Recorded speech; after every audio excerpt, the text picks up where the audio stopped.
Good morning students, कैसे हैं आप सब। अब देखिए, आज हम जो चैप्टर स्टार्ट करने वाले हैं, चैप्टर नंबर 13, रीडिंग स्किल। आप देखो, नाम से पता चल रहा है reading skill, skill of reading कि ना आप किस तरह से अगर आप पढ़ते हैं तो आप रीडिंग कैन बी फन, है ना। You can pass your time with reading. आप अपने आप को उसमें एंगेज कर सकते हैं, अपने आप को कुछ सिखा सकते हैं। Teach us something new. Reading से हम कुछ नया सीखते हैं, है ना। हम कुछ सोचते हैं, हमारी जो फीलिंग है वो भी कई बार चेंज हो जाती है। तो अगर हम बिज़नेस वर्ल्ड की बात करें तो वहाँ भी पेपर वर्क बहुत ज़्यादा है, पहले से बहुत ज़्यादा है। Letters, memorandum, reports, manuals, policy statement, है ना, ये बहुत ज़्यादा यूज़ होते हैं। और ऑब्वियसली बिजनेसमैन को भी रीडिंग करनी पड़ती है ना, क्योंकि कोई भी इम्पॉर्टेंट पॉइंट अगर उसमें छूट जाता है तो फिर हो सकता है कि आपको जो है वो कुछ गलती हो जाए, कुछ गलत काम, मतलब आप कुछ गलत एक्शन ले लें। तो डिपेंड करता है how well do you read, आप किस तरीके से पढ़ते हैं, कौन सी रीडिंग टेक्निक आप यूज़ करते हैं, है ना। तो क्योंकि डाटा बहुत ज़्यादा हो सकता है, लार्ज वॉल्यूम हो सकता है, तो आप उसको किस तरीके से हैंडल करते हैं। जैसे न्यूज़पेपर है, अब न्यूज़पेपर के अंदर बहुत सारे पेजेस होते हैं, बहुत सारे वर्ड्स होते हैं, तो उसको आप किस तरीके से पढ़ते हैं। और जैसे आपकी बुक है ना, बुक भी मोटी बुक होती है, बहुत सारे पेजेस होती हैं, उसको आप किस तरह से पढ़ते हैं। तो उनको जो पढ़ने की टेक्निक है वो अलग अलग हो सकते हैं। वही हमने इस चैप्टर में पढ़ना है, रीडिंग स्किल के बारे में। तो अगर हम बात करें रीडिंग स्किल की, तो रीडिंग उतनी सिंपल नहीं है जितने की लगती है ना। ये पैसिव प्रोसेस है that involves reading words in a linear fashion and internalising their meaning one at a time, कि उसका मीनिंग निकालना एक ही टाइम पर, है ना। Actually it's a complex process, बहुत सिंपल प्रोसेस नहीं है, कॉम्प्लेक्स प्रोसेस है that requires a great deal of active participation on the part of reader, कि रीडर के पार्ट पर ये एक्टिव पार्टिसिपेशन है। जैसे आप पढ़ रहे हैं, है ना, लेकिन हो सकता है कि आप पढ़ रहे हैं और उसको समझ नहीं रहे। आपको पढ़ते टाइम, रीडिंग करते टाइम अगर आप उसको ग्रास्प करेंगे, अपने दिमाग में बिठाएंगे, तो ही आप उसका मीनिंग समझ पाएंगे। अदरवाइज़ रीडिंग करने का मतलब ये नहीं है कि आपको समझ भी आ रहा है ना। तो reading is the process of obtaining और कंस्ट्रक्टिंग मीनिंग, कि उससे मीनिंग निकालना फ्रॉम ए वर्ड और ए क्लस्टर ऑफ वर्ड्स, कि जो भी वर्ड्स दिए हुए हैं, क्लस्टर ऑफ वर्ड्स, और वी कैन से जो सेंटेंस है उससे कोई मीनिंग निकालना, उसको हम कह सकते हैं रीडिंग। लेकिन सिर्फ आपने अगर रीडिंग की है तो वो ग्रैस्प करना नहीं है।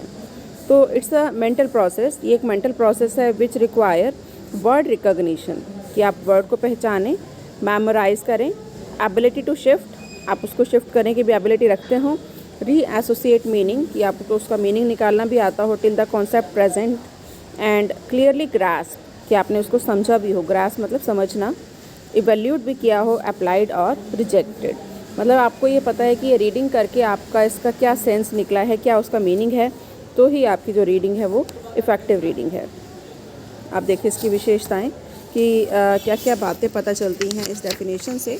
सबसे पहला, meaning is found in words और क्लस्टर ऑफ वर्ड्स, कि जो भी वर्ड्स दिए हों उनका कोई ना कोई मीनिंग निकलता हो। Not necessarily in complete sentence, जरूरी नहीं है कि पूरा सेंटेंस हो, है ना, कुछ क्लस्टर ऑफ वर्ड्स भी हो सकते हैं। It involves getting meaning from the words, इसका मतलब क्या है कि आप जो है वो वर्ड से कोई मीनिंग निकाल रहे हैं। It means understanding the ideas, information और फीलिंग, है ना, कि जब आप उसको पर्टिकुलर पैटर्न पर रखते हैं तो उसका कोई ना कोई मीनिंग निकलता है। And we need to think about the verbs obtaining and constructing, कि हमारे को जो है वो इसके अंदर जो भी वर्ब है या जो भी वर्ड को, सेंटेंस को कंस्ट्रक्ट करने के लिए जो वर्ड्स यूज़ हो रहे हैं उनसे कोई ना कोई मीनिंग निकलता है, और वो मीनिंग जो राइटर आपको कन्वे करना चाहता है वही आपने समझा है, तभी आपकी रीडिंग कैसी है, effective. Reading is based on competence and memory, obviously आपका मतलब क्या एबिलिटी है पढ़ने की, आप उसको ग्रास्प कर पा रहे हैं या नहीं कर पा रहे, है ना, और मेमोराइज कर पाते हैं या नहीं। And it is a mental process, mental और कॉम्प्लेक्स प्रोसेस है, because it requires an active participation on the part of reader. तो ये कुछ इसकी फ़ीचर्स हैं जो बताती हैं कि रीडिंग क्या है। उसके बाद देखिए नेक्स्ट आता है रीडिंग कंटेक्स्ट। अब रीडिंग प्रोसेस में जो रीडर है वो क्या है, एक्टिव पार्टिसिपेंट है। तो ये डायग्राम ये शो करता है कि जो रीडिंग कंटेक्स्ट है उसमें context in which writer and written work are significant, writer और जो उसका काम लिखा हुआ है वो सिग्निफिकेंट है, लेकिन रीडर के बिना वो पूरा नहीं है। मतलब जब तक उसने जो लिखा रीडर उसको पढ़ता नहीं है, उससे समझता नहीं है, तब तक इनका काम कंप्लीट नहीं होता है ना। अब ये देखो इसके अंदर दिया हुआ है कि सबसे पहले कॉग्निशन, जो राइटर लिखेगा, राइटर अपनी नॉलेज किसको दे रहा है, रीडर को, है ना। फिर ये जो रीडर है फिर इस नॉलेज को ले रहा है, और किसके थ्रू ले रहा है, कॉग्निशन के थ्रू। तो reader brings knowledge and experience, उनके पास पहले से अपनी नॉलेज होती है, अपनी एक्सपीरियंस होता है, कुछ वैल्यूज़ होती है, कुछ बिलीव्स होते हैं, कुछ बायसेस होते हैं, है ना, रीडिंग करने के। तो उनको ध्यान में रखते हुए वो रीड करते हैं, और जो राइटर ने कहा वो उसको पढ़ते हैं। तो जो पढ़ा वो उसको समझ भी रहे हैं। अब देखिए इसमें कौन कौन सी बातें आती हैं रीडिंग कंटेक्स्ट में, कि what do you know about the writer, कि सबसे पहला आपका राइटर के ऊपर क्या विश्वास है, आप कितना जानते हो, है ना, और उनका किस तरह का काम आपने पढ़ा है। What kind of work are you about to read, कैसा आप पढ़ने वाले हैं, और आपके एक्सपेक्टेशंस क्या हैं, मतलब जो राइटर है उससे। What do you expect the work to contain, कि इसके अंदर क्या होना चाहिए, एंड आप पहले से क्या जानते हैं। What do you already know about the topic, कि आप टॉपिक के बारे में पहले से क्या जानते हैं, या राइटर का क्या एटीट्यूड है रीडिंग कंटेक्स्ट को लेकर, है ना। तो ये 4-5 पॉइंट हैं जो कि रीडिंग कंटेक्स्ट में आते हैं, कि अगर राइटर ने जो भेजा है, अगर रीडर को उसकी एक्सपेक्टेशंस पूरी हो रही हैं, या रीडर की नॉलेज है, एक्सपीरियंस है, तो वो उसको समझ पाएगा। नेक्स्ट देखिए टॉपिक है रीडिंग प्रोसेस, कि किस तरह से हम रीड करते हैं। तो एक स्पेसिफिक स्ट्रेटजी अडॉप्ट की जाती है रीडर के द्वारा पढ़ने के लिए, और ये अगर स्ट्रेटजी गुड है तो will guide them to prepare before reading, कि रीडिंग से पहले वो अपने आप को तैयार कर लेंगे, और अगर उनकी कोई कॉम्प्रिहेंशन में या वर्ड वोकैबुलरी में कोई प्रॉब्लम है तो वो उसको सुधार सकते हैं। तो अब देखिए इसमें 3 स्टेप आते हैं, ये डायग्राम में भी बताया है, प्रिपेयर, रीड, रिस्पॉन्ड, है ना। अब देखिए फर्स्ट जो इसका स्टेप है प्रिपेयर, तो हमारे को सबसे पहले अपने आप को प्रिपेयर करना होगा कि आपने कुछ पढ़ना है।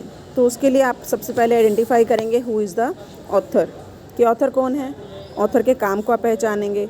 और अगर आपको लगता है कि ऑथर बहुत अच्छा है, इसने पहले बहुत अच्छी बुक्स लिखी हैं, तो आपका एक फेथ ऑथर के ऊपर जाएगा, जिसकी वजह से आपको लगेगा कि उसने जो भी लिखा है वो ठीक है ना। फिर आप सोचेंगे कि आपने क्या पढ़ना है। तो anticipate what will you read, कि आप पूरा अनुमान लगाएंगे कि आप क्या पढ़ने वाले हैं, उसकी क्या जो राइटिंग है उसकी क्या थ्योरी है जो आप पढ़ने वाले हैं। फिर आप ये देखेंगे कि आप क्यों पढ़ रहे हैं, what is your purpose in reading, है ना, कि आप पढ़ रहे हैं तो उसका क्या पर्पस है। तो आप एक हल्के सी प्री रीडिंग करेंगे मटेरियल की। प्री रीडिंग मतलब जैसे आप सपोज़ न्यूज़पेपर आता है या कोई बुक होती है, तो आप उसके पेजेस पलट के देखते हैं ना, कितने पेजेस हैं, कितना मैटर है ना, उसमें क्या क्या लिखा है।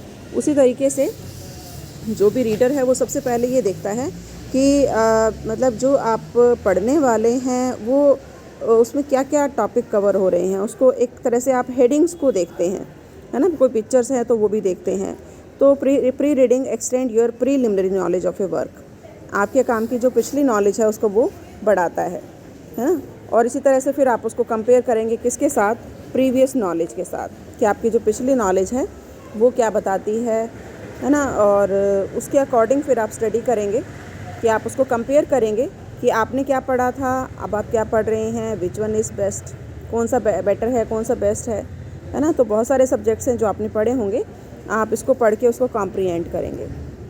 फिर उसके बाद नेक्स्ट फिर आपके दिमाग में क्वेश्चन रेज होंगे, है ना, कि आप एक एक्टिव रीडर हैं, आपने मटेरियल को अभी प्री रीड किया है, पूरा नहीं पढ़ा, प्री रीड करके आपको लगेगा कि कौन सा ऑब्जेक्टिव है जो इसमें पूरा हो सकता है, कौन कौन सी इन्फॉर्मेशन आपको इसमें मिल सकती हैं, है ना। तो वो क्वेश्चंस आपके माइंड में रेस हो जाएंगे। तो this is the first step, जिसमें आप पहले ऑथर के वर्क को आइडेंटिफाई करोगे। आप ये देखोगे how can you learn about writer, कि राइटर कौन है, उसकी क्या रेपुटेशन है, क्या गुडविल है। फिर आप एंटिसिपेट करोगे कि आप उस राइटर की क्या राइटिंग पढ़ने वाले हो, क्या थ्योरी पढ़ने वाले हो।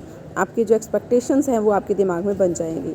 फिर आप पर्पस अपने दिमाग में एस्टेब्लिश करोगे कि आप क्यों पढ़ रहे हैं, आप क्या उससे अचीव करना चाहते हैं, है ना। फिर आप नंबर ऑफ़ पेजेस जितने भी हैं उनको देखकर एक प्री रीडिंग लोगे कि इसमें ये टॉपिक कवर हो रहे हैं। फिर आप आपकी जो पिछली नॉलेज है उसको आप देखेंगे, है ना। फिर पिछली नॉलेज को आप करंट जो आपने प्री रीडिंग की उससे कंपेयर करोगे। फिर आपके दिमाग में क्वेश्चन रेज होंगे। ऑब्वियसली अब आपकी ये एक्सपेक्टेशन है कि जो भी क्वेश्चंस आपके दिमाग में रेज हुए उन क्वेश्चंस का रिस्पॉन्स आपको इसमें मिलना चाहिए। उसके बाद देखिए सेकेंड स्टेप आता है रीड। अब सेकेंड स्टेप में 2 पार्ट हैं, एक राइटिंग और एक मॉनिटरिंग। कि कई बार जो रीडर है वो क्या करता है, जैसे आप भी करते होगे शायद, कि पढ़ते टाइम आप एक कॉपी पेन लेकर बैठते हैं और जो जो मेन पॉइंट्स आपको लगते हैं, मेन पॉइंट्स भी हो सकते हैं, मेन सेंटेंसेस भी हो सकते हैं, वो आप लिखते जाते हैं, राइट करते जाते हैं। तो this is the first step, writing is essential aid to reading, है ना, कि आपको ये समझने में हेल्प करता है। It helps to be an active reader. कई बार क्या होता है, आप पढ़ते हैं, आपके दिमाग में कुछ और बातें चलने लग जाती हैं और आपकी जो कंसंट्रेशन है वो चेंज हो जाती है ना। तो वो जो डिस्ट्रैक्शंस है उसको हटाने के लिए ये सबसे अच्छा तरीका है कि अगर आप उसको साथ साथ लिखते हैं तो आप डिस्टिंक्ट कर सकते हैं, डिफ्रेंशिएट कर सकते हैं आपकी प्रीवियस नॉलेज क्या थी और अब आपकी नॉलेज क्या है ना। तो ये आपके माइंड को एनकरेज करता है रीडिंग करने के लिए। सेकेंड इज़ मॉनिटरिंग, कि मॉनिटर करना। तो while reading you also need to be thinking about how well you are reading, कि आप कितना अच्छा पढ़ रहे हैं, है ना, आप कितना अच्छा कॉम्प्रिहेंड कर रहे हैं, आपको कोई प्रॉब्लम तो नहीं आ रही, है ना। And if not, how are you going to fix the problem, कि आप किस तरह से इस प्रॉब्लम को सॉर्ट आउट करोगे। तो आप अपनी परफॉर्मेंस को चेक करते हैं, इसमें आप अपने आप को रीफोकस करते हैं, अपनी अटेंशन को दोबारा से क्रिएट करने की कोशिश करते हैं, है ना। यहाँ पर आप अपने रीडर भी हैं, मतलब अपने आप को समझाते हैं। जैसे आपने देखा होगा ना कि कई बार आप लिखते हैं और फिर उसको माइंड में रिकॉल करते हैं कि ऐसा हुआ तो ये हो गया, ऐसा हुआ तो ये हो गया। तो दिस इज़ मॉनिटरिंग, कि आप अपने आप को क्या कर रहे हैं, मॉनिटर कर रहे हैं कि आपने ये लिखा, इसका मीनिंग ये था, ये लिखा, इसका मीनिंग ये था। तो यहाँ पर आप क्या कर रहे हैं, कॉम्प्रिहेंड कर रहे हैं, अपने आप को समझा रहे हैं। उसके बाद देखिए नेक्स्ट आता है रिस्पॉन्ड, कि जब आपने पूरा पढ़ लिया तो पढ़ने के बाद फिर ऐसा नहीं है कि आप उसको छोड़ देंगे, स्टॉप कर देंगे। आप इसमें 2 स्टेप्स आते हैं रिस्पॉन्ड में, कि आप किस तरह से आप फीडबैक दे रहे हैं। तो आपका जो रिस्पॉन्स है वो दोनों हो सकते हैं, एक तो है रिफ्लेक्ट और एक है रिव्यू। अब रिफ्लेक्ट में क्या है कि कुछ रीडर रिफ्लेक्ट करते हैं जैसे जैसे वो पढ़ते हैं।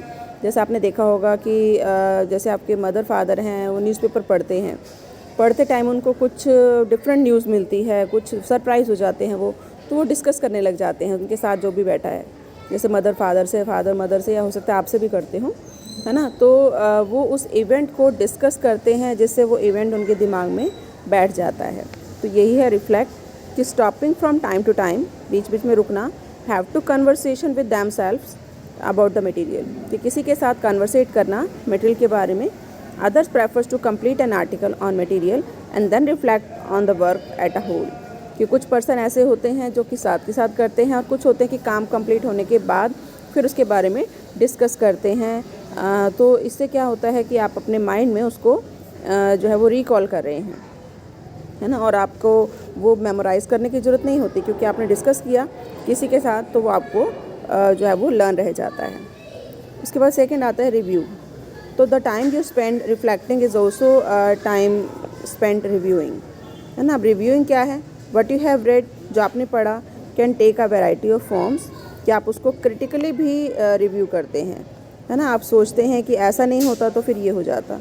तो it is the way to ensure remembering, कि इसको याद करने का एक तरीका है कि आपने जो भी पढ़ा उसको पढ़ने के साथ साथ आप उसको याद करने के लिए उसको क्या करते हैं, रिवाइज़ करते हैं अपने माइंड में कि आपने ये पढ़ा था और उसका ये रिज़ल्ट था, है ना। तो ये हमारे 3 स्टेप्स हैं प्रोसेस के, कि रीडिंग प्रोसेस किस तरह से होती है। उसके बाद हम टॉपिक पढ़ेंगे रीडिंग स्किल।